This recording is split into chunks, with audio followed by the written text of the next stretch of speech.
Hi, everybody. Welcome to Mormonish. I'm Rebecca. And I'm Landon. And we have yet another amazing guest. I say that every time, but I mean it every time. And especially right now, we have the wonderful Ember Tonge. How are you today? I'm doing great. How are you guys? We are good. We are so excited to talk to you. This is our favorite part of Mormonish. Literally, we come across things randomly and we're like, that sounds like an interesting person. Let's just reach out. And everyone we do that with just turns out to be amazing. And we love to be able to bring that to our viewers and listeners, don't we, Landon? We do. Yeah. And this is a great story. This is a great story. It is. So before we start though, we have to give a disclaimer about Landon, right? Because he often will talk with his hands when he gets passionate. Show everybody your hands today, Landon. Yeah. He's been doing a home repair project. Show him the back. I've been getting them cleaner. He's been doing some kind of home repair project. And right before we went on, he's like, I can't get this off. I'm like, well, I have to bring it up. They're going to think you've been like, I don't know, eating pudding with your hands or worse. I don't know. We have to. Yeah, we do have toilet paper in my house. Okay, good. I was concerned. Yeah, enough of that, everybody. This is actually liquid nails. So there was another carpenter that had nails in his hand. So this is just some sort of a. Okay, only you can make liquid nails, some kind of religious reference, Landon. That's perfect. Okay, too much fun on Mormonish, but yeah, we didn't want people in the chat going, what the hell is wrong with Landon? And next episode, we'll clean up better. We'll try hard, but I can attest, he's been trying to like scrub it off before we came on. Yep, can't get it off. This may be on several episodes. We don't know. Well, at least it isn't like all over your face or something. That's right. You're good. Okay. All right. So why don't we very quickly read Ember's bio, and then we'll jump into the reason that we invited her on, which you guys are going to love this. I'm not kidding. Okay, here we go. I grew up a member of the church in Oregon, and as a Native American and Mormon, I had my challenges, but it wasn't all bad. I have, however, been more inactive than active. I did all the things growing up, young women, seminary, etc., but always had questions, and despite playing the I'm all in, I mentally wasn't ever all in. I've been researching high-demand religions, cults, and controlling organizations since my late teens, early 20s. When I made the decision to return to school and was inspired by listening to Mormon stories, I chose to pursue a master's degree in psychology. While my degree is in industry and organization, my studies have allowed me to continue my research on mental health and high-demand religions and write several papers exploring them in depth. I'm not here to talk down about the church or its members, nor am I wanting to make anyone, including friends and family, look bad in any way. Each of us are products of our environment, upbringing, culture, and religion. I do, however, feel each of us can learn from our past, and there are better ways to do things. I want to be able to remind people they matter and that setting boundaries are important for your own safety, including mental health. It is important to remember that the boundary isn't telling someone they can't do this or that when you are around or when they speak to you. Their actions are not something you can control. Boundaries are what you are willing to do if someone crosses them.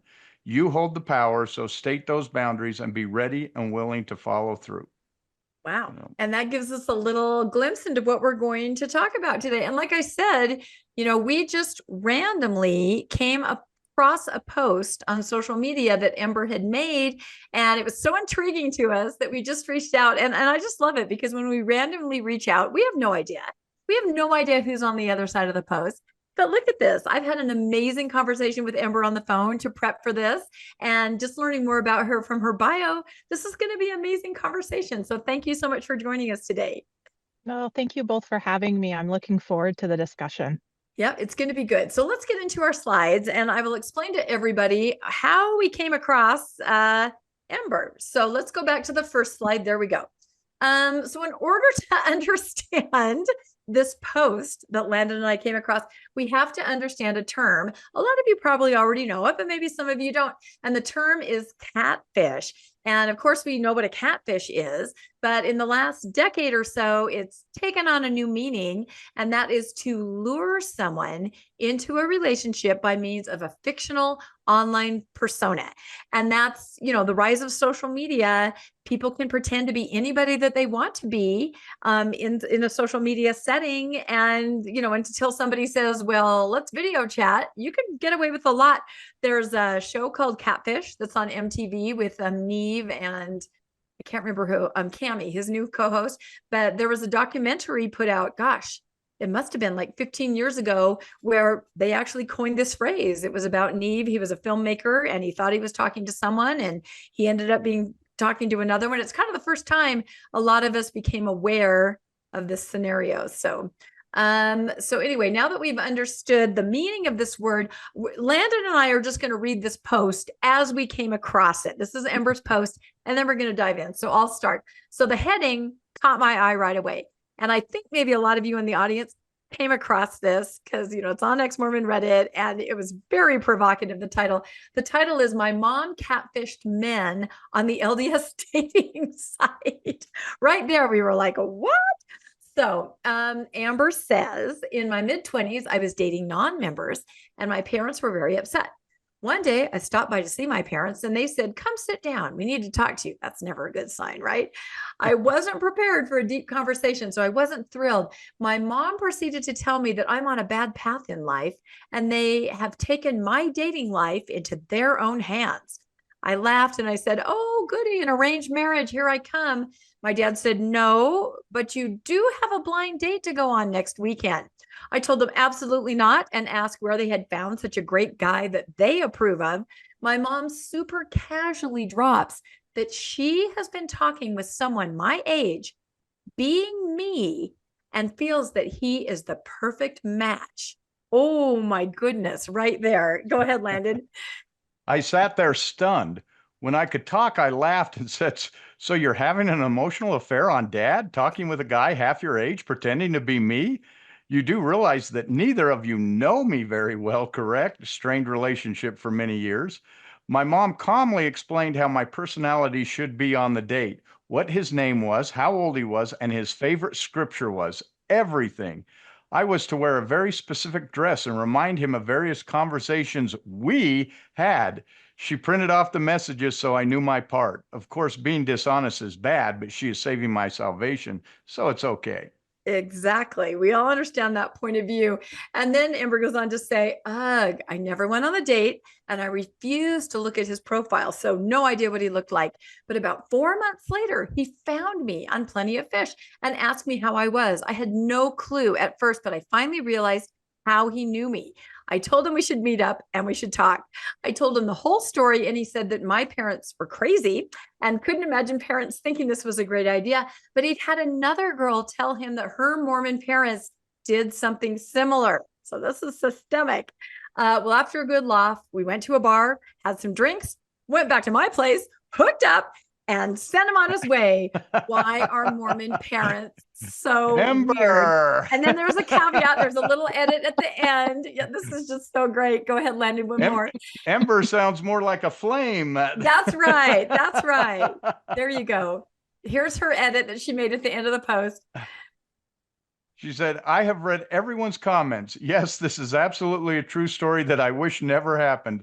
Boundaries have never been a thing with my parents nor leaders within my growing up years." Yeah, that's exactly it. So we can take the slides off now and then we'll get back to some more in a bit. But yeah, let's just talk more about this story, Ember. And you said that you hadn't really remembered this for a number of years, that you just wasn't even on your radar. No, so I even called a friend after I had made the post and people were commenting and sending me messages. And I was like, "Am I crazy? Did I dream this?" And she goes, "How did we forget this?" And I said, "Well, my mom was talking to me about something else.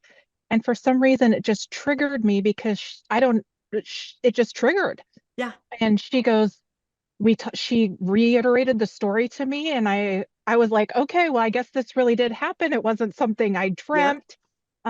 It was one of the most bizarre conversations I've ever had with my parents. Yeah. And your dad also, neither of them really saw anything wrong with this. That, it's important you date the right kind of person. And gosh dang it, we're going to find that person for you.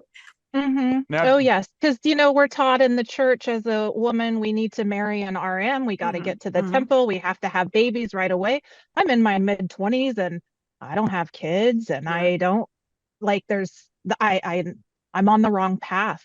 And so I think my dad and my mom, I am their only child. And so they were very concerned about getting me back to, be in the celestial kingdom with them forever. And So my dad and they just didn't see anything wrong with it. Yeah. The So means was this on justify Plenty the of end. Oh, go was ahead, this on Landon. Plenty of Fish, or was it like Mutual? I don't know if Mutual was around back then, It, or and this was an LDS kid, I'm assuming. it was an LDS dating site. I don't even know if they still have it. I don't know the name of it. I was never on it, So but she my created mom a certainly profile. was. She My mom created, created a profile, okay. used my picture, told them what different callings I had had in the past, that I graduated seminary. She had on there that like I was scripture mastery queen for the stake. Like she had all these things on there that I had done, but I was like, none of this, none of this is something that I really care about. But to Right. It's her, not it was a you. huge thing. It was Right. Well, huge. and she was trying to attract a certain kind of a person. And those things that you had done, that part of your life, even it wasn't really representational of you now, that's the kind of person she was trying to make you the kind of person she wanted to attract for you by all those things. I know one of the comments on, because people were just making all kinds of comments on this post of yours, and one said, never date anyone who has a favorite scripture. Yes. They get very sad at the top there. And to be fair, I was told, I had some people message me that LDS site did ask if you had a favorite scripture, and it was like one of the requirements on your Okay. profile. I had no idea, but What was your favorite scripture, by the way? Her mom made it up. She didn't know. Oh, no clue. He wept. I don't know. I have He no dwelt in idea. a tent. Yeah. Something, and it came to pass. I don't have a favorite scripture, unfortunately. So I have no idea. So when you didn't go on the date and you just kind of, how did that go? Were they upset that you wouldn't? Was it just kind of like, I'm not doing, how did they treat the news that you weren't going to go or you weren't interested? Because they worked hard. I wonder how long your mom had been interacting, catfishing, inadvertently with these people. I have no idea how long this went on. I have no idea if it took months, days. I don't know. It's so comical to me, but I know that they had the best of intentions. Exactly. So I'm not sure about the length of time. But I do know that when I was like, hey, it not happening. You do what you have to do. If I remember correctly, I even told my mom she could go on the date. But I was like, I don't want anything to do with this. And my parents just sat there. I remember they just sat there really quiet. And then I was like, well, this is awkward. I'm gonna go home. Yeah. And so, but my parents very much, if I didn't do something that they liked, they would just shut down and be like, okay. Yeah. So, because they knew I would just push back. Yeah. So we just kind of built that dynamic. So the poor guy was Holy Ghosted. He was Holy Ghosted. Well, I don't know how holy he was after meeting up. So I was going to say, that's kind of ironic, but wouldn't it have been interesting if it did work out and you did get married? What a story. Well, first I was dating her mother and then. Yes. We did actually have a conversation about that. I go, how would you bring that up at a family reunion? So how'd you two meet? Well, my mother-in-law catfished me. I'm like, that just, none of this just ends well. None of it. Yeah. No, and I guess, you do have the traditions where parents, the old country, they get together, they hire a yenta, we know better. I guess as long as there's consent among, the kids that you're trying to put together, it's okay. Maybe an opportunity to meet people, but yeah, it's really funny. And so when I read through the comments on your post and then I started kind of being more aware and noticing other posts, a lot of posts on post-Mormon social media are all about parents and boundaries and things that parents are trying to get you to do. I saw a post just today. My mom keeps checking my garments, all these things, finding my partner, checking my garments, making sure this, and I think in our conversation before, Ember, we were like, we understand that our parents want the best for us. We do understand that. And we understand where all this is coming from, because the idea is that we're supposed to be a celestial family. And if you sense somebody's not following that path, I think it's fear. I think it's love. It's tough love, maybe in their mind that they have to, it's better to force someone to do what's going to get them where they need to go. So I think we definitely wanted to frame this in a way that, not calling anybody out, not being hostile, understanding how parents are. But boy, there are a lot of posts about the things that parents are doing, and also a lot of posts about trying to set you up. And also not just parents, but kind of like extended family, aunts, uncles, grandparents, extended ward family. And I started thinking about my own, ward. You'd have a young women's leader that would say, well, look at that nice young man. Maybe he could take you to prom if you haven't been asked yet, things like that. And I know that's not just a Mormon thing. I know that adults try to set kids up and everything, but there's definitely this idea where I always felt like you said, nobody knows me, the real me. I'm a certain way at church, but that's not how I really am. And so the people you're trying to set me up with, that's probably not the real them either, right? So everybody is just kind of being really fake, and it doesn't really, I don't know, it doesn't bode well for a healthy relationship if you start out on that level. Did you ever have anyone, Landon, try to set you up when you were a youth, or you were a seminary teacher? Did you ever try to set anyone up? No, I was never a matchmaker. I do have a friend at work who he's the same age as me, but when he was in his 40s, he was never married, and his parents offered $10,000 to anyone who introduced him to his wife. So I have heard that before. You take that seriously, honestly, when there's that kind of money in play, you're like, who could I think of? Yeah, you Did it start work? researching. Yeah. But I never hooked him up. So But you never did. You could have been $10,000 richer. That's true. Oh, and my to goodness. this day, that prize money remains unclaimed. Oh, He's still single. ladies, and he's your age. Okay, we'll figure that out. So, well, and, there's such a emphasis on marriage and the family. And, the reality is, the last stat I saw, 51% of the women in the church are single, either divorced, never married.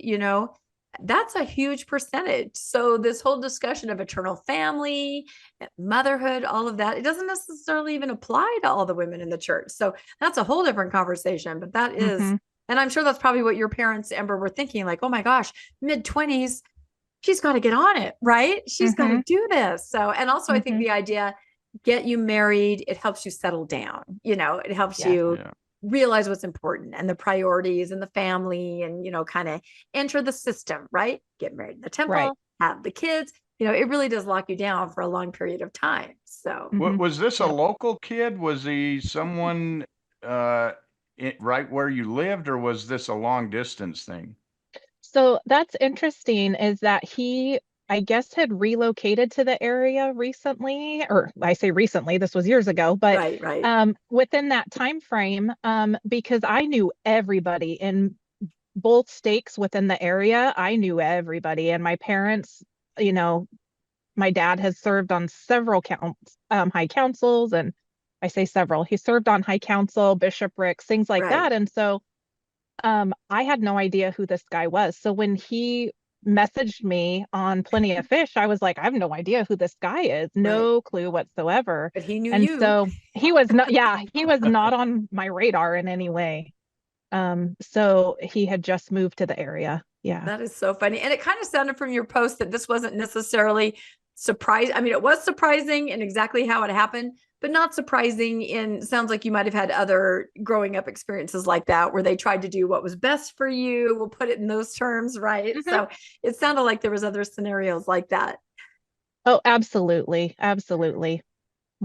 Yeah. So since you were a teenager, or, well, I mean, since I was a little kid, even, just who my friends could be, who I could spend time with, and just, they've always had that best interest, but it was also, I think in a lot of ways, it kind of blocked me from being able to grow and have just normal everyday knowledge, because we're told not to read this or not to look at that, or, and so it kind of, I feel in some ways as LDS people or former LDS people, we kind of get stunted sometimes. And so, often there was many times that boundaries were not held, and just that well, we know what's best for you kind of thing.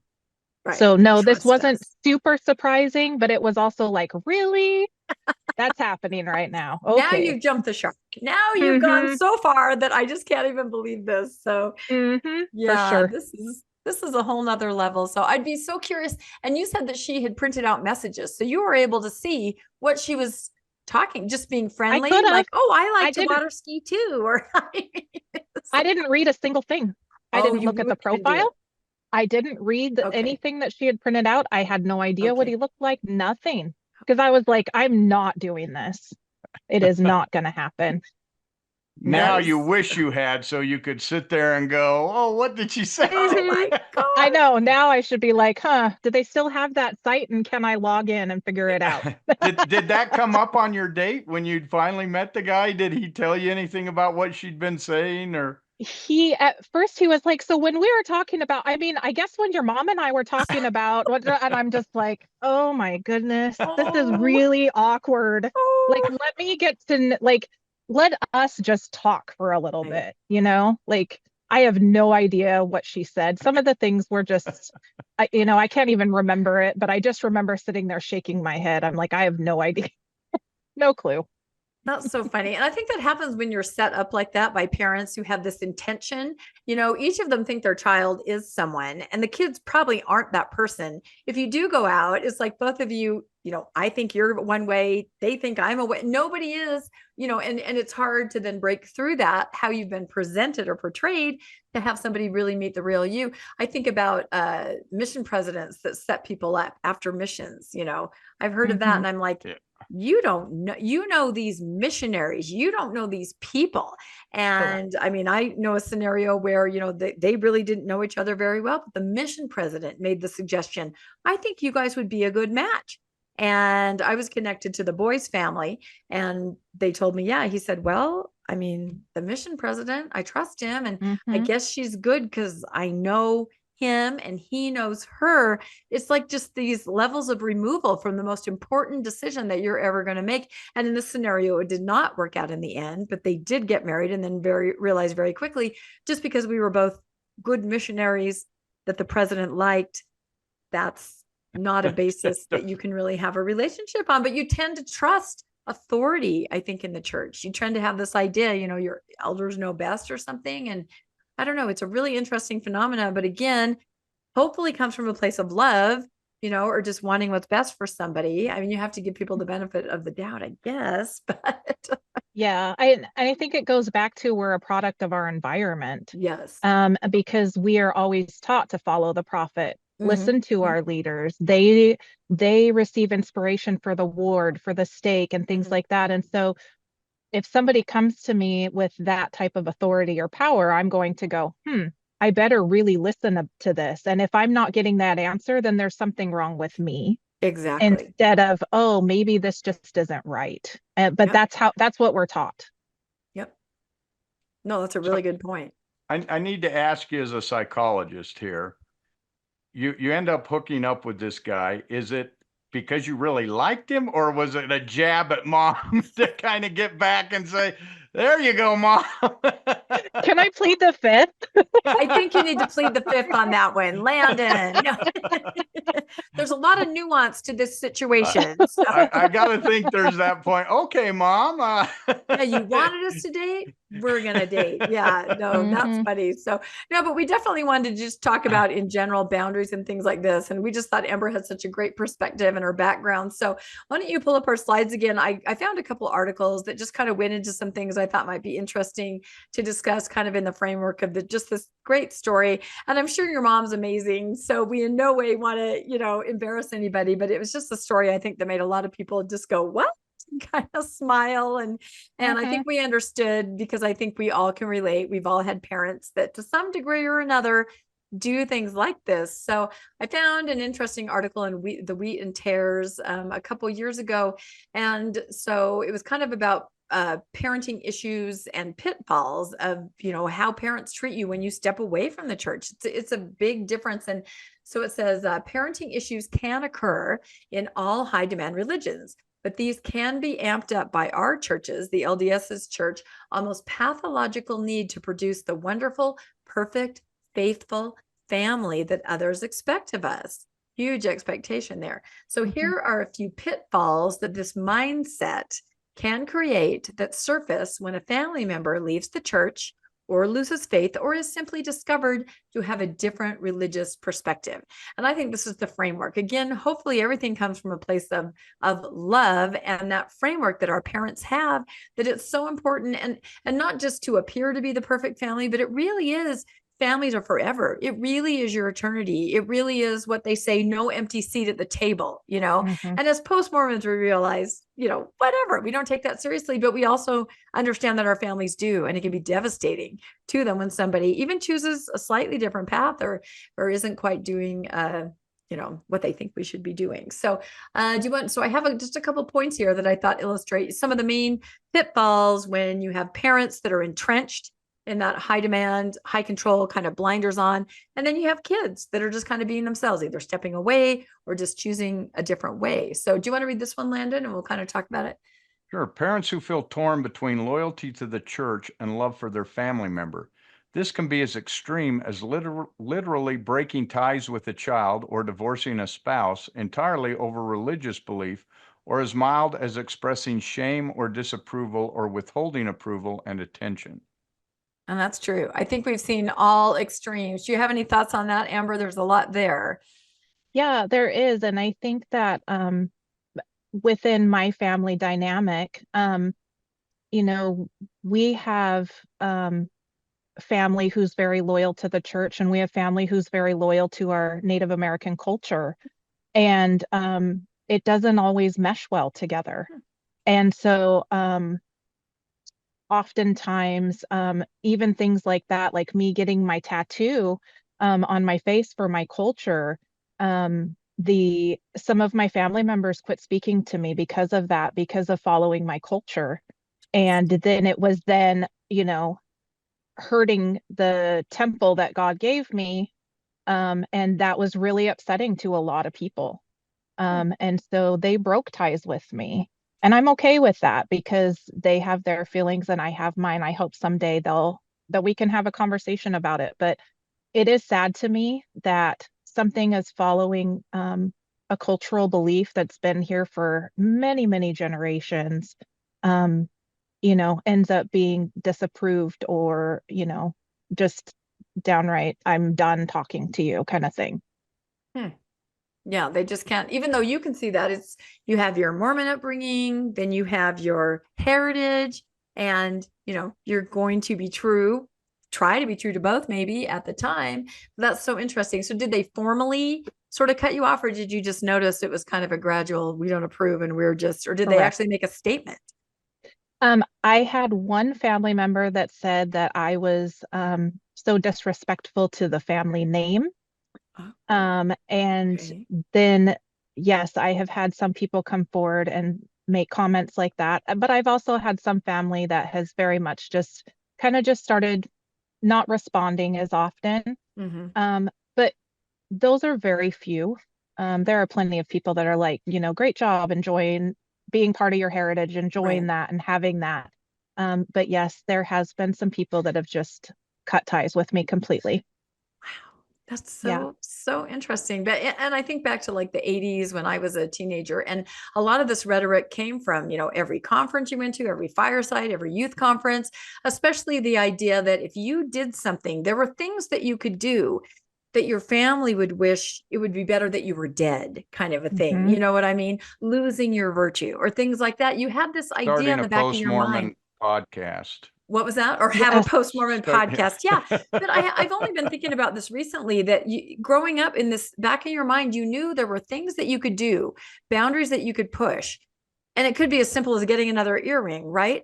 That your family would not love you the same way, or they might actually think it's better that you were dead. I mean, what an extreme way. And I compare that to other people that I know that, and again, maybe some of these are extreme examples, but that was certainly the rhetoric over the pulpit in a lot of ways. And then I think about other people I talked to who were raised not in a high demand, high control, and they're just like, or sometimes, even in Mormonism. Okay, I'll give you an example. Our friend Jeff Pingree, who is a filmmaker, and his family was very, very devout Mormon. But he said, my parents always said, there's nothing you can do that would ever make us love you less. Nothing. absolutely nothing. He grew up, and his brothers and sisters grew up with that assurity from his parents. There's nothing, you know? And I remember when he told us that on a podcast, I thought, that's so interesting, because if I really think about it, I think I knew there were things that definitely would have, you know, caused a rift, caused a problem. Do you feel that way, Landon? Or did you, maybe Well, girls have that thought more than guys because it's the whole purity virtue thing? And well, for girls, it might be purity virtue. For guys, at least growing up in our generation, it was if you came home from your mission early, that was, oh, and yes. you have a you have a great story about that. But that's definitely one that you know, your parents. It was like, do not come home early. Yeah. You know, that disgraces the family name. How do we explain that to the neighbors? You stay out. And it was true when I was on my mission. Very few people came home, even though everyone was miserable. No one was going to go home because that was even more miserable than staying on the mission. Yeah, no, that's very true. And you're right. I do have that story about a boyfriend that I sent on a mission, and in the MTC, he just realized it was not for him. It wasn't that he didn't believe or had fallen away. He honestly, a mission was not for him. And so he went through all the channels. He got like a release for like a month or so to think about it. And we were all at BYU together, and, you know, his family called me and said, we've cut him off, of course, to force him back in, and we want you to cut him off too, because we need to force him back in. You know, that's that tough love thing. And I was like, even back then in the 80s, I was like, I'm not gonna cut him off. What am I supposed to do? He has nothing. He really had no purse or script. You know, he had his mission suitcases, no money, nothing, you know. So it helped him find a job, helped him find an apartment, you know, went back into school, and he never did go back in. And he reconciled with his family, and, you know, eventually, but initially the idea was, you're out, you know, until you come back in. So you cross that line and your family's going to turn on you, because they've been prepped by the church to do that. So, and as I'm looking here at this part where it says mild, the reaction can be as mild as expressing shame or withholding approval or attention. So I think about, I was raised in such a passive aggressive way. It's so funny. I myself am always accused, aren't I, Landon, of being very passive aggressive, but I come by it honestly. So I remember, oh my gosh, I had a white pencil skirt when I was a teenager that I used to wear to church. It was just a skirt. And if you know what a pencil skirt is, it has a little slit in the back so that you can walk, you know, because it's kind of a form-fitting skirt. And it has a slit, not a high slit, just a slit that allows you to move your legs and walk. So one Sunday I put it on, and it's completely sewed shut. I can't move. I mean, the bottom of the skirt is like this. And I'm like, what is this? I take it off, I look at it, and it was sewed shut. My mom had sewn the slit shut. She never said to me, I don't think you should wear that. You know, I don't like that slit. She just sewed the slit shut. So I took a seam ripper and I undid it, and I wore the skirt to church. I didn't say anything. She didn't say anything. Next Sunday, I go to put the skirt on again. Can't walk. It's sewn shut. Like, we went back and forth on that every time. I know. And again, not really going to address each other, but she had certain things that were important to her. You're not supposed to have a slit in your skirt, and she's going to take care of it. And then, of course, I have my famous story I've told before about my bedroom door. So when I was 16, I had a boyfriend over to listen to records. It was literally my turn on earth in Lamanite generation. I mean, come on, we're in my room listening to records. And we did have the door kind of cracked shut. And the next day I came home from school and my door was gone. The hinges, everything, it was completely gone. And I never asked my parents about it. They never said anything about it. I was like, fair, you know, they don't want me in my room with a boy. They're not going to have a talk or explain why I shouldn't. They just took my door off. It remained off the entire, I know, it's such a funny story. It remained off the entire time I was in high school. I think I eventually hung some beads or something down. But again, they had certain standards, but certain disapprovals, but they were never going to talk to me about it. They were just going to kind of subtly withhold their approval, as it says here in the quote. So, and I'm sure everybody out there has stories like that, you know, and then I tried so hard not to do it with my kids, but I feel like it happens, you know, it's hard not to, because you have this way you think things should be. And I don't know. Interesting. All right, let's go to our next slide. These are great. These are just great to bring up. Okay. Do you want to read that, Ember? This is a good one. Yeah. Conditional love as expressed by parents towards children whose choices they don't approve. Yeah. What do you think about that one? Conditional love. That's so rough. I mean, we kind of touched on it, but yeah, especially when the child senses that. Correct. I definitely see a lot within not just Mormonism, but in high demand anything, conditional love. It's very much, oh, I love you no matter what, but you really need to do X, Y, and Z. I really, like my parents with this example of, we really love and care about you, but you're going on the wrong path. So we had to do something different. And this is something that I heard often. My parents would say, we have unconditional love for you, but, and as soon as you say that, any child is going to go, then they won't think it's unconditional, but they know that, they sense that and feel that, okay, if I do that, I'm not going to be loved anymore. I'm not going to be cared about, or I'm going to be looked at different.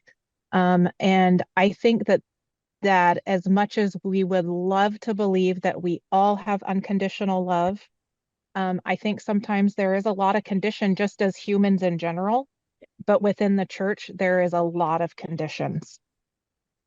Yeah, absolutely. I think that's especially tough, as when you've got large LDS families and some of, one or two of the children might stray, and then they are kind of the outcast child. Yeah. And they feel less loved than the rest of the children. And that can bring on anger and other, strong emotions that come about and play a role in their life later because of that fact, because they feel like I was an outcast from my own family simply because I chose differently than others did. And I think that can be very damaging. I've seen that happen in several people's lives that I know. Yeah, and if you think about it, in a high demand, high control situation, and we're not just saying it's Mormonism, like Ember said, any high demand, high control, there's a very specific set of protocols that you're supposed to follow. It's very easy to see someone is on the right path or off the path. I mean, it's very obvious. For example, somebody wearing a sleeveless shirt right there, you're off the path, right? You're not wearing what you're supposed to be wearing, or getting an extra piercing. There's all these outward signs of the fact that you're not following what your parents or family might want you to do. I think there's probably a lot more than somebody that's just raised in a more secular way. Any thoughts about that? Yeah. So, what I was just thinking is disappointment. The word disappointment comes to mind. So like when I got my second earring when I was 18, I remember my dad just sitting there with this, head in his hands, just so upset about it. And, when he said, I'm just so disappointed that you made that choice, I realized in one of many moments that, again, okay, one more thing that I've let them down on. Right. And it's such a minor thing.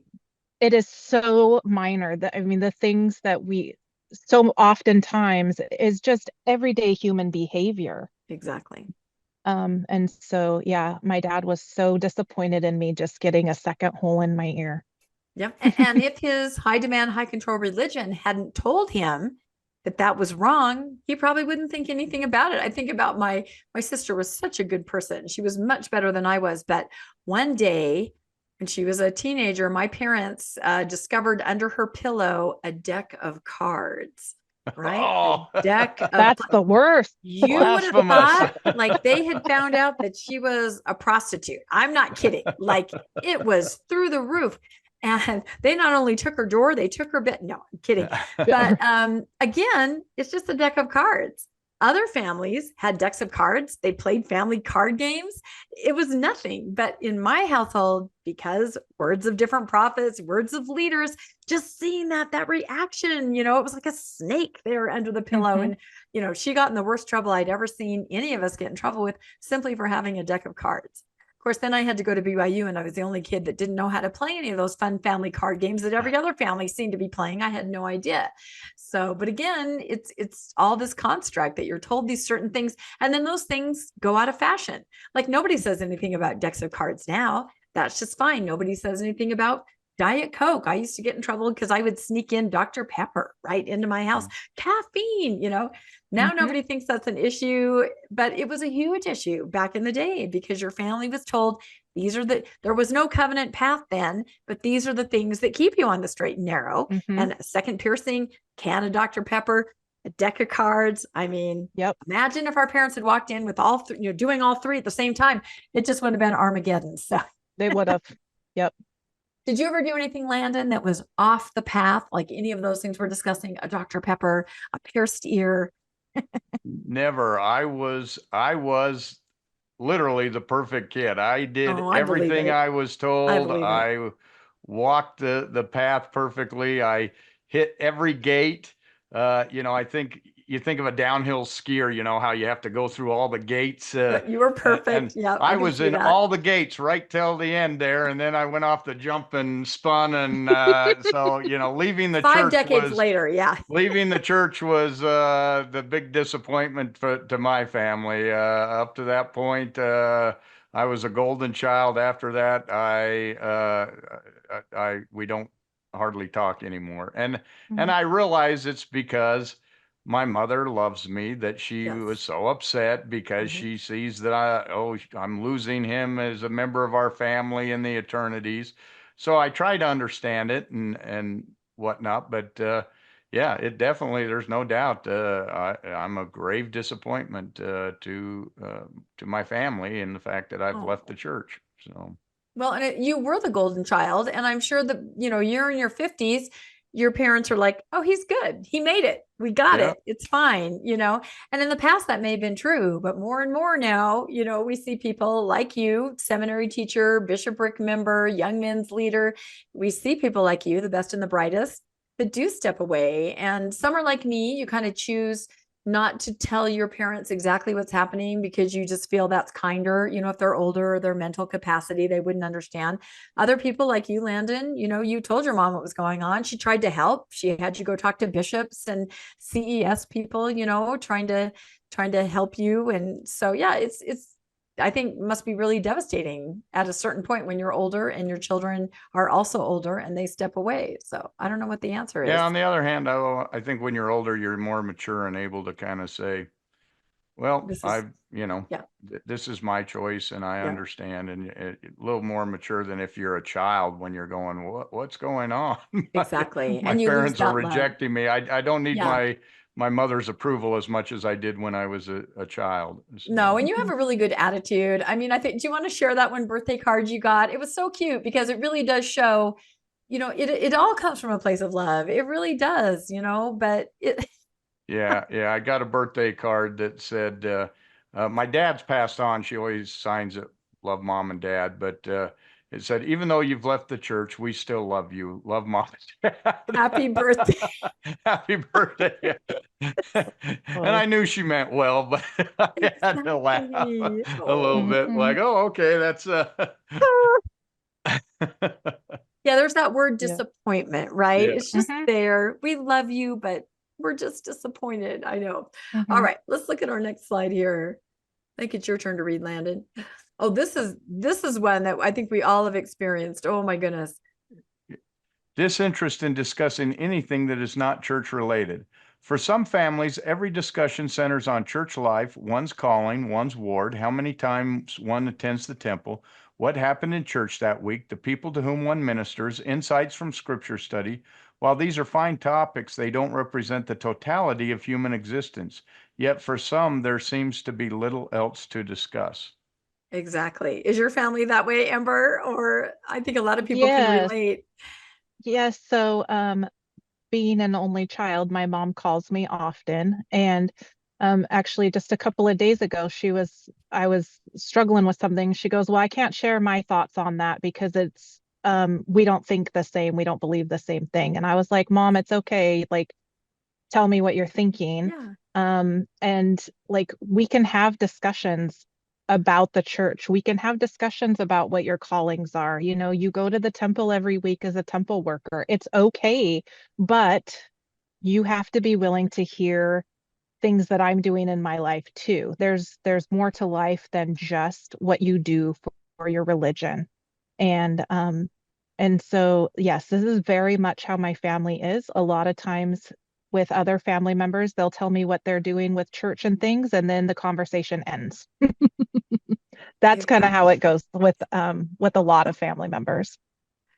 Yeah. What do you think, Landon? This is my family to the T. All we talk about is church and who's getting baptized, who's going on missions, what they're doing on their mission, when they're coming home, all of these things. So it's very difficult for me to go to any family gathering, and almost every family gathering we have is tied to some church activity. Someone's getting baptized, someone's going on a mission. So whatever the case is. And so that makes it very hard for me to participate with the family, because I don't want to sit there and talk about that and just hear what a disappointment. And then usually when you're there as a family, you start talking, and no one wants to hear your feelings about something when they know that it's counter to what they all believe. And if you do say something, there's going to be a very sharp rebuke to stop before you say anything that could damage anyone's testimony. So you end up just staying away, and it's sad, because that's what I do. I stay away from my family, and I've got a wonderful family, great people, but because of this, and it's not just my family, it was all of my friends as well. We used to go to a cabin party with friends.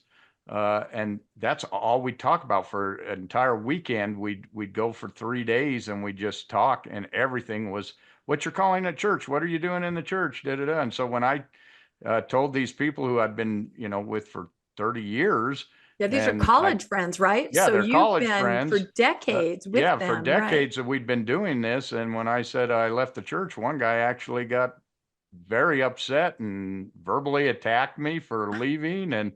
And it's like, well, I guess I won't be coming here anymore. So it definitely changes things. Yeah, and I kind of feel like when you talk to family, sometimes you're already starting from a position of disadvantage, because they expect you to say something, that's going to be supercharged or super negative. I make an effort every time to never do that.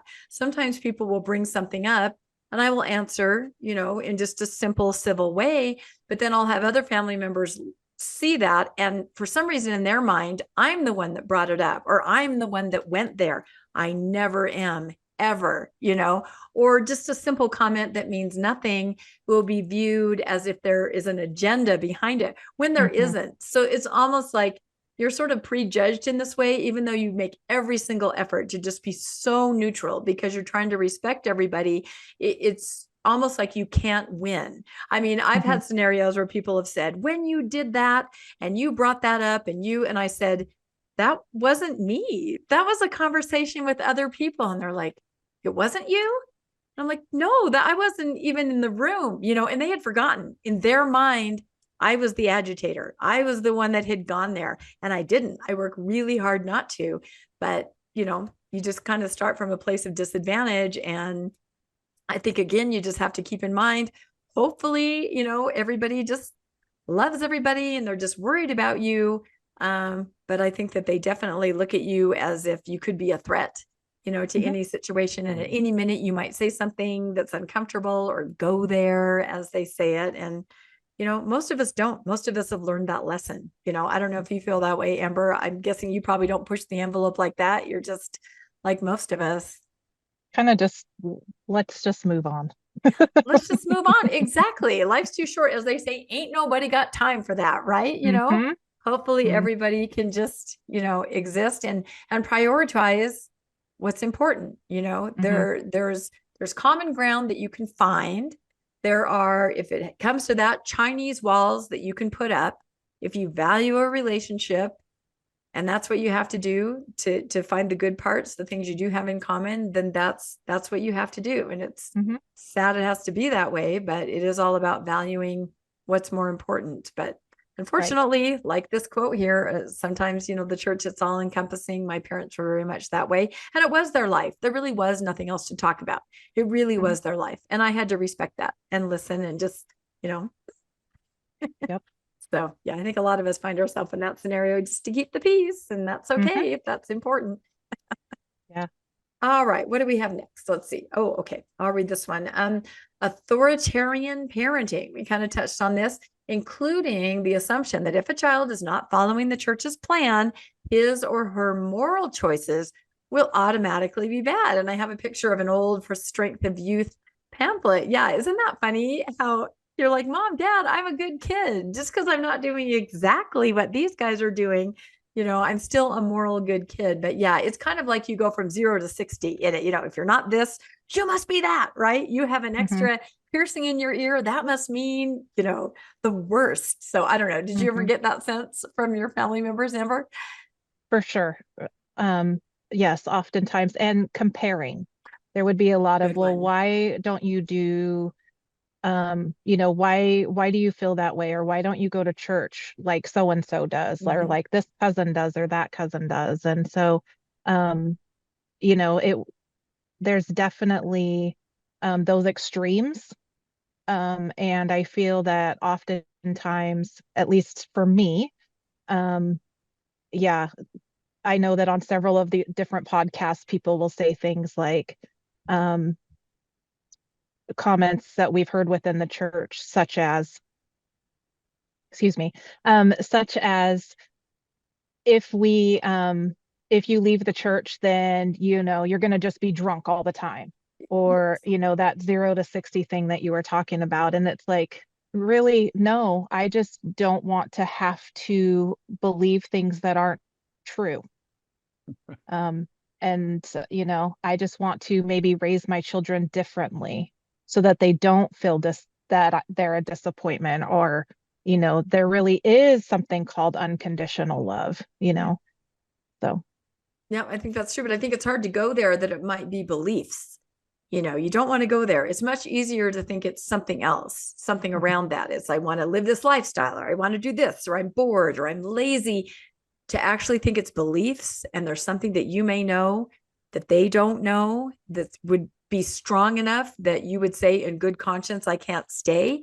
That's, I think, terrifying to a lot of people. So it's much easier to say lazy, or don't want to clean the bathrooms, or want to sin, want to drink, or want to have piercings, or want to have tattoos. That's much easier to kind of put that off instead of really reconciling. And I think I see that with you, Landon, when you say, nobody wants to talk to you because you're so dangerous. The people that you have talked to before, your leaders and CES directors, Landon's very smart, very well researched on everything.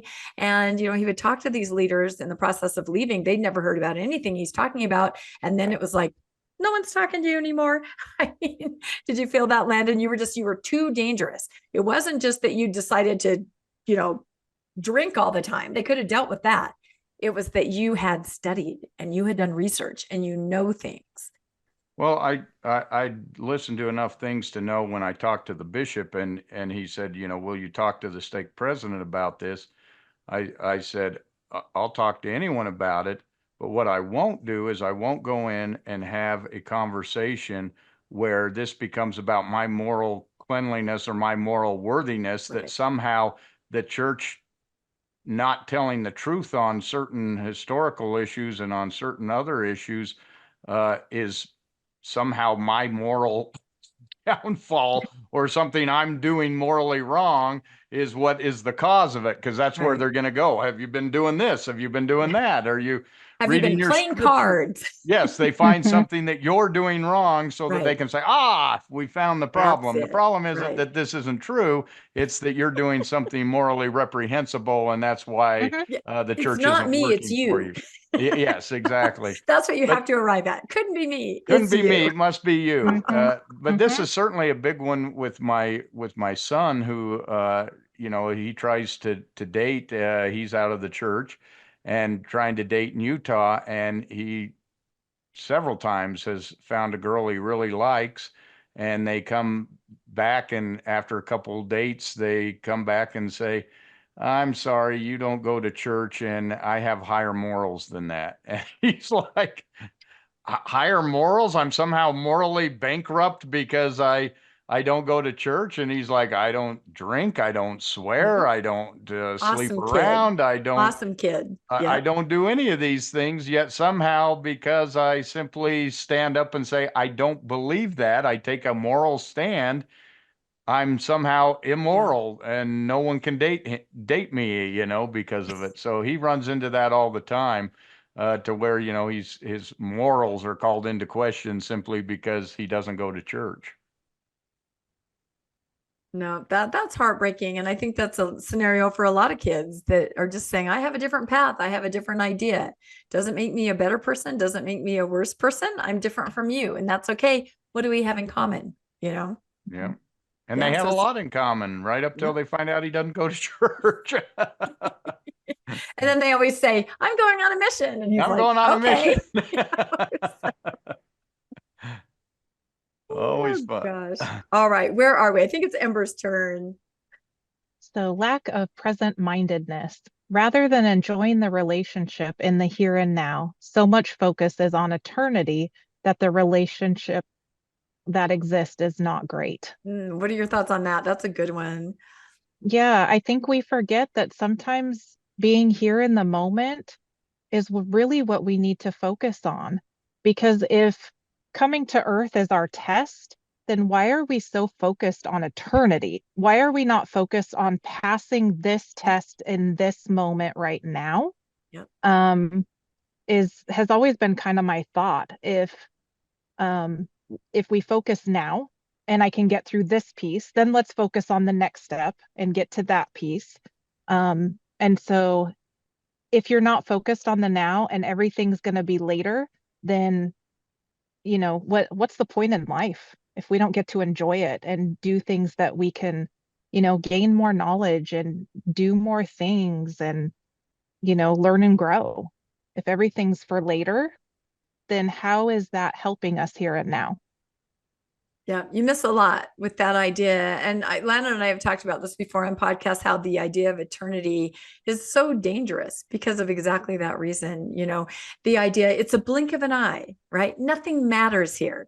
It does matter here. And when you become a post-Mormon, especially if you deconstruct all the way and become more agnostic, like I am or Landon is, now is what you have. A lot of people believe this is it. And so you do tend to try to enjoy life more. But I think about the idea of being parents, and you're definitely told your children are kind of on loan to you, right? Your children, you have a stewardship over them. They don't necessarily completely belong to you. You need to keep them, your goal for the children, you have to get them into the eternities with you. And that idea, it's really interesting when you get on the other side of that idea and you see your children as just, you're you, completely you, doing whatever you're doing. And I'm going to support you and help you in any way. Even, like I said, I have kids that are in the church. I'm going to support them in that way. They like that right now. That's important to them. I have one that was recently married in the temple. I'm never going to cause any waves or any problems because I'm going to support you where you are right now because I love you. But that idea that we have this mission as parents, this kind of secret underlying mission, right? To make sure that your child turns out a certain way. You miss a lot, I think. What do you think, Landon? Yeah. Can I add one more thing? Yeah, please, Ember, please. Sorry. I was just thinking about, a lot of things within the church and within high demand religions. I've seen it with other types of religions is that threat. It's definitely families can be together forever. Yeah. Not they will be together forever. Yeah. They can be together forever. And so when we say things like this, where, your children are on loan to you and you need to get them back, that threat is so mentally damaging to put people in. And there are people within the church that truly, truly believe that down to their deepest soul. And that threat, I think, is just more damaging than positive. And I think that's where those boundaries end up getting crossed because they're scared of that threat. Yep, I think so too. That's what makes you turn off your paternal or maternal instinct and kick a child out who's perhaps LGBT, right? Because it's for their own good. Maybe they'll come back. You override your natural instinct for your child because you have this secret mission. It's more important, just like my boyfriend in college, the family, well, we've disowned him, to get him back.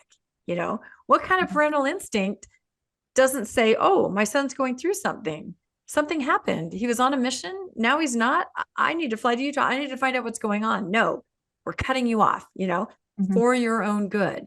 So you're absolutely right. That's a great observation. What do you think, Landon? Yeah, I agree with Ember that eternity robs the here and now. Mhm. And I'm maybe a bit of a hypocrite in this because, as someone who is atheist and doesn't believe there's an eternity, I look at it and say, well, the here and now is what I should focus on. So I know I have this relationship here on earth with my parents or with my siblings, etc. So I should make the best of the here and now and do things with them here and now. The flip side of that though is they look at me as, oh, he's not going to be with us for eternity. He's left, and I've even heard some of them say to their kids, he's left and he won't be with us, And it's like, I've heard that through the grapevine. And then it's like, well, I don't feel like part of the family now. So it's hard to do the here and now, knowing that the feeling to everyone else is, well, he's not going to be part of us in the future. So it's a rough relationship in that standpoint. I should focus on the here and now and spending time with them while I can, even though they think I'm going to be gone, but that's hard to do sometimes. Like saying you don't have to pay attention to Uncle Landon because he's not going to be with us in the next life. I mean, that's just so ridiculous. Oh, I don't think it's like that. I know. I was being facetious, like but Uncle Landon has made choices that won't allow him to be with us anymore. Yes.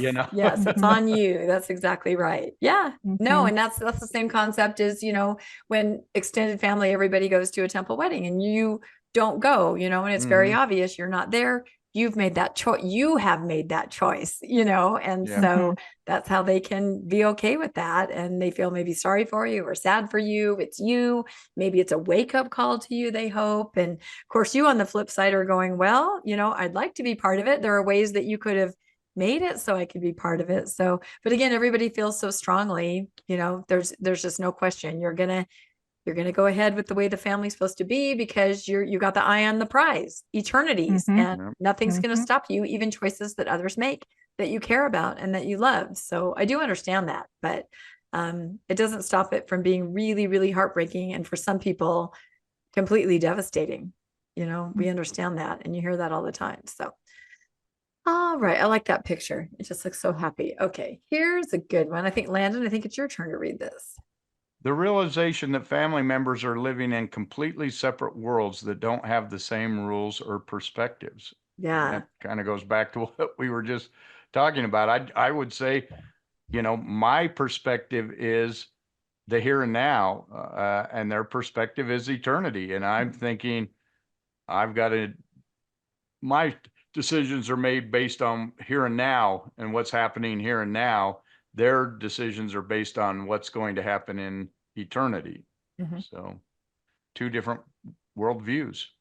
Yeah, it is. And it's worlds apart, if we can say that. I guess maybe if you understand that you're both in separate worlds, if you can really focus on that, then maybe you can find a way to kind of understand somebody in their other world and understand that everybody's kind of in a silo, right? You see it a certain way. I mean, I admit I'm in a silo. I'm in a post-Mormon silo. I know there are points of views that I used to hold or that my faithful family members hold that I really can't even entertain anymore unless I work really hard and try to see it from their point of view. And so maybe it is work that you have to do to a point, but I don't know. What do you think about that idea of just completely 2 different worlds? Yeah, I think, well, for me growing up, a lot of times people would say, you act so different around your parents than you do someplace else. And so I was never really my authentic self at home per se. And so there would just be certain ways that I talk to my mom. I've even recently heard, you talk to your mom like you're such a little kid sometimes. And I'm like, I'm not a little kid. I don't know what you're talking about. But then when I really pause and think about it, I talk to her differently than I do others. And so I think that, in living in kind of those two worlds, I kind of woke up about a year and a half ago and said, no more, I'm just going to be my authentic self. And I think that kind of did separate us a little bit more in being just more in those two different spaces. And it's difficult sometimes. And Yeah. there's so many, simple things like people who they go to stay with their in-laws or their parents, and oh, I can't bring a cup of coffee in the morning. I always go get my cup of coffee, but they're sneaking around to have a cup of coffee because that's absolutely not allowed in their home. Or I know someone who is divorced but living with someone, and her mother, they're not allowed to sleep in the same bed if they go to her home. And it's like, okay, that's they're completely different rules and perspectives on that in that way. And so, yeah, definitely these different rules apply, but it's usually from the high demand religion people that say you can't do this and this. Most other people, it's like, come to my home and you can fast and you can go say your prayers and you can go to church, and none of that bothers me. But you can't, the other way, you can't bring the coffee, you can't do anything that breaks their rules. So And it wasn't that funny, and you're so sensitive to it. Like I remember, when I was in the church, but living kind of my own rules. I shopped on Sunday, I did all that kind of stuff. And my parents were visiting. I was newly married and we were out of like bread and milk, right? And it was Sunday morning and they're like, oh, what are we going to do? And of course I'm going, I'll just go to the store, but I can't go to the store. So I go, I'm going to head over to the church. I have to check on something. I just made up some reason to get in the car that was acceptable for Sunday. Went to the store, got the bread, got the milk, brought it home, set it on the front porch, right? And then I went in the house for a couple minutes, and then I said, oh my gosh, my friend just called. I had called her earlier and she has some we can borrow until I can go to the store on Monday. I opened the front door. There it is. But what an elaborate, ridiculous plan. But it made my parents happy. And they were like, see, the Lord provides. Your friend from the Lord provides, And I'm like, oh my gosh. But yeah, I could not be my authentic self and just say, you know what, I'm going to pop over to the store, because that would have been Armageddon. Yes. It just would have been the end of the world. And it's funny because, stepping away, and with some people, I am more authentically me, but then I hear through the grapevine, she's totally changed. This is what I hear all the time. She's completely different. And I'm thinking, I'm not completely different. This is actually the real me that I never, and a lot of that's my fault. It's my fault. I couldn't just say to my parents, I'm freaking going to the store. No, I had to make up this elaborate, ridiculous thing. That's just my personality to make sure everybody's okay and happy. But, to hear you've totally changed, and then they look at that as a bad thing. Something has changed you. You're not the same. And I'm like, no, I actually feel like myself more than I ever have in 5 decades, almost 6. I feel like more than myself, but you can't convince people of that when they think that you're doing something that's not good for you. So it's difficult, to have people, instead of celebrating you finally kind of coming into your own, it's the opposite. So no. Yes. I'm so glad to hear I'm not the only people pleaser that would do something like that. I've come up with some pretty elaborate stories before. You know what I'm saying? Yeah. You're just not gonna. Yeah. Oh, look, it's like, it is a miracle. I told you. I'm like, oh my gosh. The stories I could tell you. Landon's probably like, I was never like that, right? Of course, you probably never shopped on Sunday, did you? You were very strict. No, I did not. The one thing is, when I went on vacation, I did not go to church when I went on vacation, and we would go places on Sunday when we were on vacation. So I did do that, but no, for the most part, nope. The shop on Sunday, I get judgmental when I go, to 7-Eleven or something on Sunday, and it's like, hey, that guy's in a white shirt and tie. He shouldn't be here. Yeah. It's like, hey, you're ruining my, I get to do this now. This is what I get to do. And here you're ruining it. I'm impressed that your family didn't go to church on Sunday. My family did on vacations. We always knew that at least one day of the vacation would be driving around. I was a really shy kid having to go to some weird ward where I was terrified and didn't know anybody and trying to find the church building. That was always part of every vacation. We never had a time where we do said, you know something what, like let's just we could go to the beach because that didn't cost any money. So you'd make your Sunday activity okay. kind of Sunday appropriate Right. when you were there. Well, you will never know what it's like to go to a little branch in Nebraska and be That's the right. only kid in primary and be told that because you're visiting, you have to give a talk and you're really shy and you're still processing that, even though it happened over 50 years ago. So, but that's just a made up story. Not, it actually happened to me. It's terrifying. Seriously, there's nothing worse than being in the church and being a shy kid because, oh my goodness, the trauma. Anyway, boy, so much is coming out here. It's because we're talking to someone who's studying to be a psychologist. That's why. right. All right, I'll read this one. Okay, here's kind of circle back to exactly what we're talking about: attempts at parental control of adult children rather than respecting autonomy and boundaries. And I think that also happens within, once you get married, I think you see that too. Parents sometimes have a lot of influence to make sure that grandkids are being raised correctly. And, it just doesn't stop. That your role as a parent with your child on loan to you to get them back to the celestial kingdom, it doesn't ever stop, no matter if the child's married or has kids of their own. So any thoughts on that, Ember? Yes. So recently I just had a conversation with my mom about boundaries. And I said, I go, remember several years ago, you were talking to me about a situation and you told me that I could not leave that situation because that isn't what I was supposed to do in life. And she goes, yes. And I said, that changed the trajectory of my life because I had to follow what I was told to do. And oftentimes within the church, we're told what to do. We're told what we have to do. We have to marry a returned missionary. We have to, marry in the temple. We have to do all of these things. And, my parents are very, very good at telling me what I need to do, even though I have 3 children who I haven't killed yet. And they're, I feed and water them every day. And, but apparently it's, she's like, well, you're still my baby and things like that. And I'm like, yes, but I also get to make my own choices. And,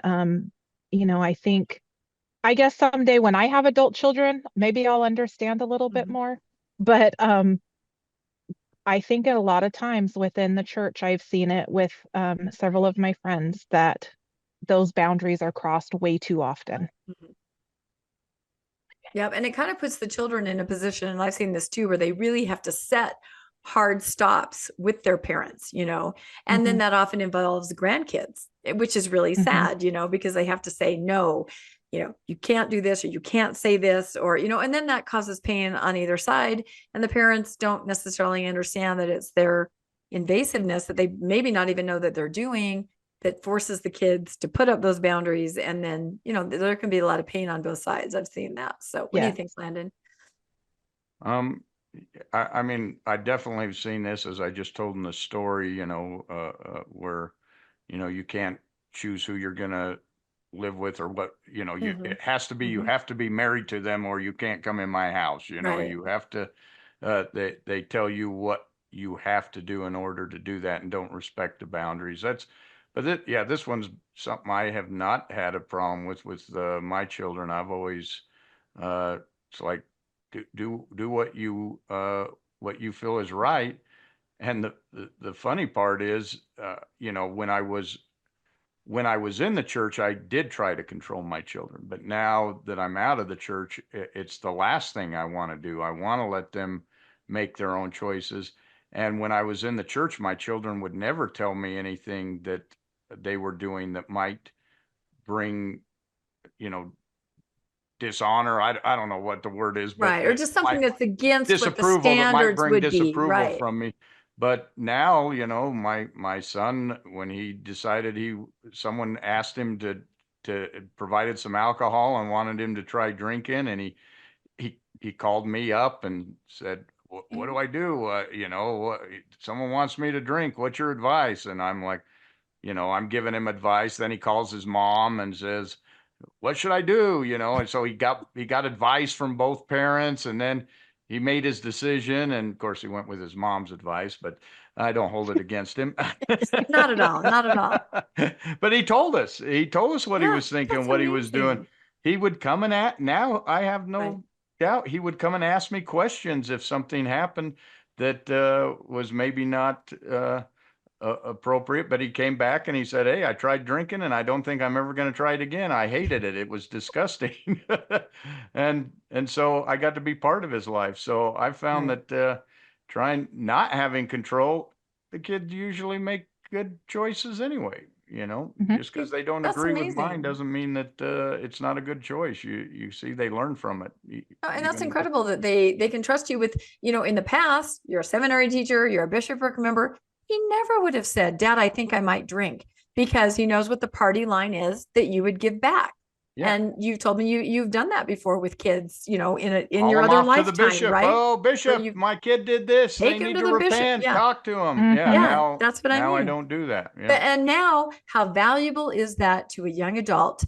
And I feel really sad for Mormon young adults who they can't ask their parents things like that if they're contemplating doing something that might not be on the covenant path, but they definitely need advice on how to do it safely, be it sex or drinking or whatever it is, So I think that's one of the huge benefits of, being able to talk to your kids like that. And the sad part about that is I think about my own parents. They don't know me. They both passed away now. They did not know me at all.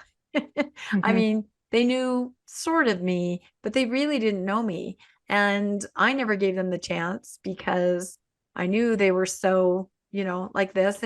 And maybe I should have been a little more flexible and let them know me a little bit more about me. I might have been surprised, but I never wanted to take that risk ever because I'm a Mhm. people pleaser. And now I've lost that opportunity that they would ever really know the real me, And so I can guess I can look at other family members that right now don't necessarily know the real me and think, well, maybe I could take more of a risk and just see, because maybe that is more of an authentic relationship, which I've always struggled with having authentic relationships, because when you're a pleaser, you just pretty much say what you think people want to hear, and that's just a learned behavior. It's a personality trait, and it can really get in the way of authentic relationships. So I don't know, maybe that's the one side. It can be painful, but you can eventually push through and be authentic, which it sounds like you're kind of at with your mom now, Ember, where you can kind of tell her things back and forth. So that's positive, I think. Yeah. Yeah. Growing up, it was very much before this phrase became popular. I would think to myself, just don't ask the question. You don't have to tell them what you're doing.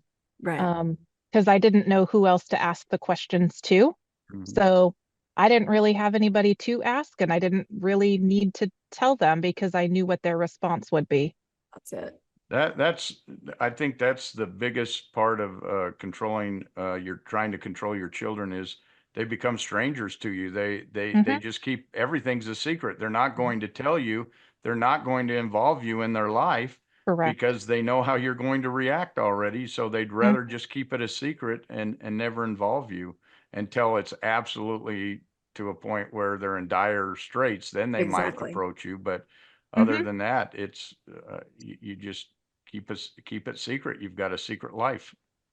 Yep, for sure. Because like you said, the outcome, or your child Mhm. feels they know the outcome Yeah. of how you're going to Mhm. overreact. And I always tell this story about a sitcom where I watched where the parents were saying, how come our kids don't tell us anything? They never talk to us. They never say anything that's real. And so the mom finally asked the kids, how come you guys don't ever talk to us? They were young adult down to teenager.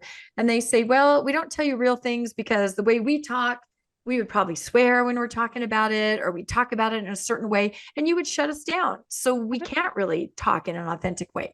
And so the parents talked about it and they said, okay, you guys can tell us anything in any language that you want, in any way about any topic, and we'll see what happens. And so the kids, they started using their real language. Oh my gosh, this F and this person and that, Mhm. and the parents were like this, but they got the real story, and the kids got to really communicate, and the parents realized they're talking to us in their language. We shouldn't be so triggered.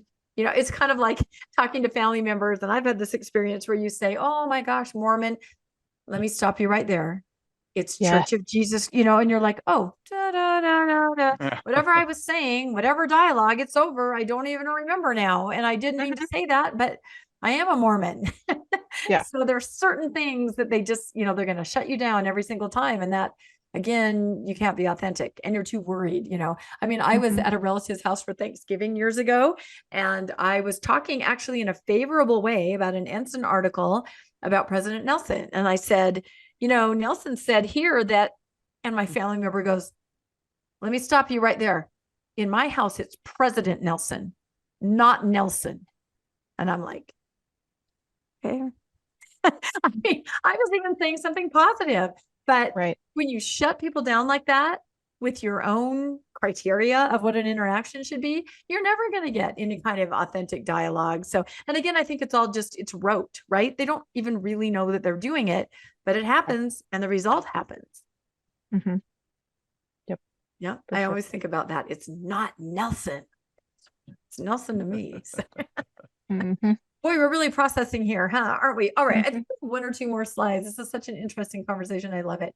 Okay. Yep. I think we're on our very last thing. And I thought this was good advice, I think. So it says, whether you're a parent, an adult child, or both, you have the power to make things more harmonious, to reap all the benefits of a strong bond. To achieve that, you must do something counterintuitive but simple. Lower your expectations. Put that in bold. Neither parents nor adult children have to be perfect for the relationship to be satisfying and healthy. With lower expectations, you can break out of childhood dynamics, both yours and theirs, and you can form a bond based on mutual respect as adults. So I thought that was really interesting. We all have really high expectations. And also, I think not just expectations, but fears, right? Post-Mormons were afraid they're going to slam us or whatever for our lifestyle choices. Our faithful parents are also afraid, we're going to say or do something. We're never going to get along. Lower the expectations and maybe try to get past those fears and just be more real. What do you think, Ember? Yeah, I think that for me in my situation, all I've ever wanted is the perfect mother-daughter relationship. I have friends who could go to their parents, even within the church, and talk to them about things. And I knew that I could go to their parents and talk with them about things. But the reaction that I knew would just absolutely devastate my mom. And so for me, I just knew that even no matter how low my expectations were, I just don't know that I would ever get there. And for many, many years, up until probably 3-4 months ago, I would have said, my mom and I will never have a mother-daughter relationship like I've wanted. But recently, I've really just told her, hey, I want us to be able to build this, but there's things that have to change. And one of them is I'm okay with you talking about certain things happening in life, whether it's the church, whatever it may be, but you have to be just as respectful when I want to talk about things that you might not agree with, such as if I feel like going to a bar with a friend, if I feel like drinking a Coca-Cola, if I feel like, just simple things that are normal human things to do, like you have to be okay with that and not come at me with a lecture or with disappointment or sadness, and just be okay. Because in reality, I'm sad when you talk about the church. I wish that you would look at the truth, but I know that you're not going to. So I can be just as sad and have those reactions, those same reactions, but I'm not. So I need you to do the same, or else we are going to have to just keep the relationship kind of distant. And my mom has worked really, really hard to try to meet me halfway. And it has really helped. And I didn't think I'd ever get to this point. But just setting that this is what I need from you, and this is where my boundary is, has been huge. And it has actually changed our relationship. Wow, that's amazing. I mean, I can't ever imagine having said anything like that to my mom. And again, I miss out on that relationship. I don't know how she would have reacted. She's since passed away, but you went there and look at this benefit that you're reaping, and while it's maybe hard for both of you, wow, what you're going to arrive at on the other side, if you can kind of, navigate past this, that's pretty amazing. What do you think, Landon? Lower your expectations, or could you not possibly have any lower expectations? Well, I noticed this comes from the Atlantic, not the Ensign or No, whatever they're calling it these are now, the parenting Leahona. advices in general. Yeah, and we should say that we're talking about this through the lens of Mormonism. But as Ember pointed out, high demand, high control, or lots of other scenarios where it's difficult between parents and adult children. So I think it's maybe exasperated through the lens of Mormonism with all those extra expectations. But this is a human problem. This is a relationship scenario. So it's not just Well, the reason Mormonism. I bring that up is because the church would never tell you to lower your expectations. Okay. And that's Yeah. that's the problem. In fact, they'll tell you that no success outside of the church compensates Yeah. for, failure to Yeah. live the covenant path. That's I true. just look at, I could have my child, I could come and say, my son just got into Harvard Medical School. And everyone will go, oh, did he serve a mission? That would be. Yeah. Meanwhile, your You're right. nephew, who barely graduated from high school, might say, I got called to Idaho, and everyone would be go, oh my God, wonderful. And they'd throw a party and everything else. There's this whole different, the church will never say lower your expectation. This is the expectation. This is the covenant path. There is no deviation allowed. You never lower your expectation. And that's the problem that I see. I think this is great advice. I just never see it happening within the church. Wow. That is a sad perspective, but perhaps a realistic perspective, because I've seen that too. You see a kid on paper, like you said, incredible, Harvard Medical School, this, that, 4.0. And then the parents go, yeah, but he's stepped away from the church. Yeah, nothing that anybody else would be so proud of a child for. It can't compensate for these other areas where there's the perceived shortcomings. So I don't know what we do about that, except for just decide what's important. I think of when we interviewed Fresh King Benjamin. Do you remember this, Landon? Ben Brown. And of course, he and his dad were in different places. His dad very faithful, and also in a fundamentalist scenario, right? Yeah. His dad was fundamentalist, Yeah, his right? dad was a polygamist. Yeah, and so that we're talking and about fundamental fundamentalism. polygamist. Cool. Yeah, and Ben Brown had left, and he said, it was very hard until I said, the most important thing to me, Dad, is to have a dad.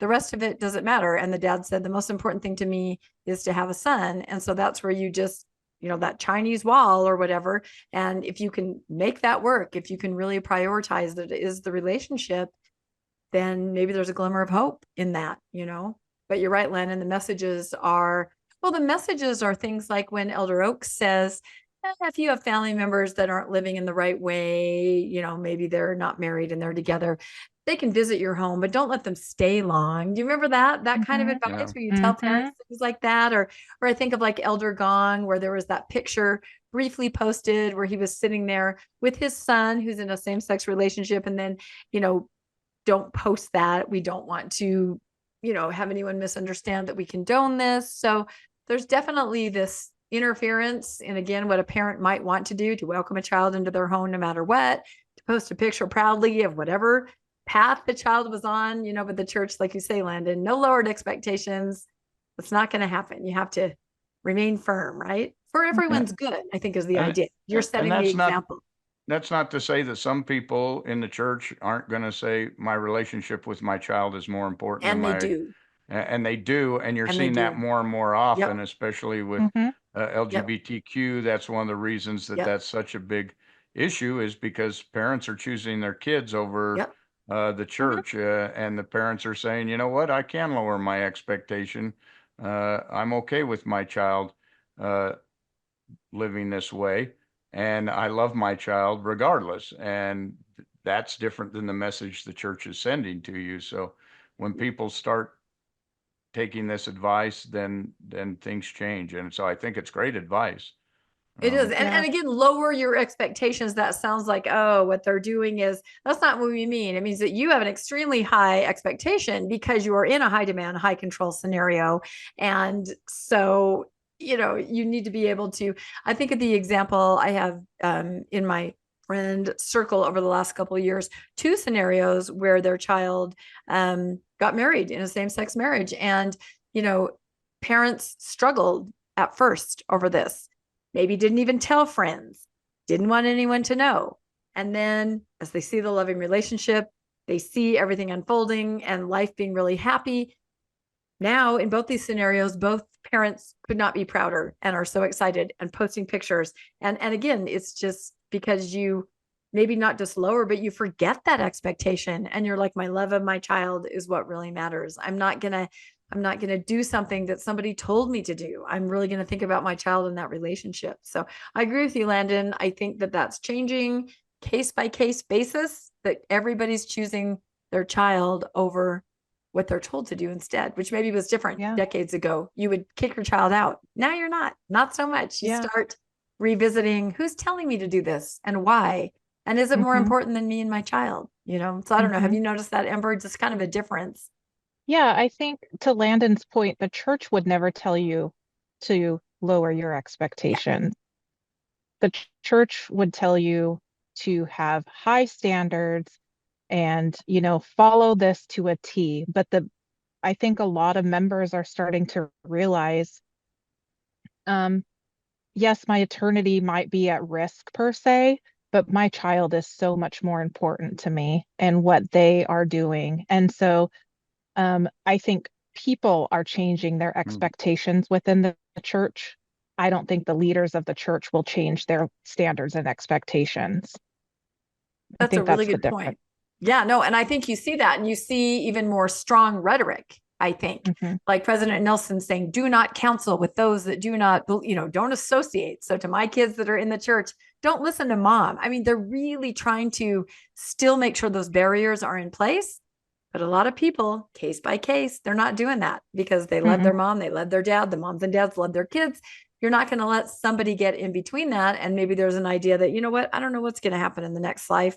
I love my family now and it'll work out at some point. So I hope that's the way that most people are going. So, wow. Well, this has been a really great conversation. Don't you think, Landon? Yeah, I've enjoyed it. And it all started from such a funny, interesting story. No, as soon as I read that, I thought, this is great. We got to talk to this person. And Ember, you're just amazing. I mean, I just love how we can randomly connect with people and we're never disappointed. There's just so many smart, sensitive, amazing, wonderful people out there. And you're one of them. So this has been really fun. Thank you.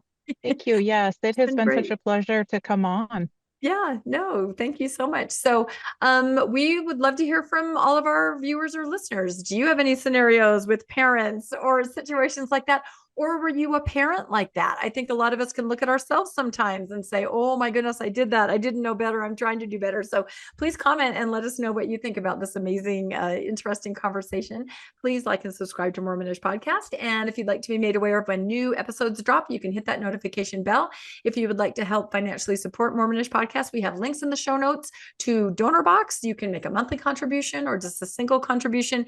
We are a 501(c)(3) and we sure appreciate everybody that does. It means so much to us, and it helps us to continue to scroll through Reddit and come across really interesting posts like Ember's. So you can also check out our merch store. We have links in the show notes. We've got all kinds of mugs and all kinds of fun stuff. If you want to get your Mormonish on, did you hold up your mug, Landon? I always have to cue you. I always failed to. Yeah, you're embarrassed because of your chocolate pudding fingers. I know. I understand. You're trying to keep it close to the vest. So.